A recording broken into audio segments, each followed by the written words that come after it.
3, 2, 1.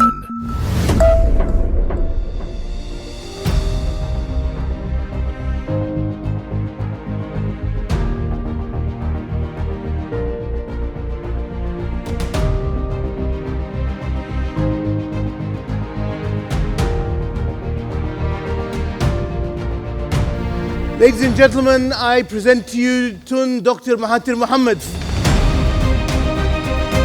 I suppose for 32 years as Prime Minister of Malaysia, I was in the position of a leader. Now, what makes a leader?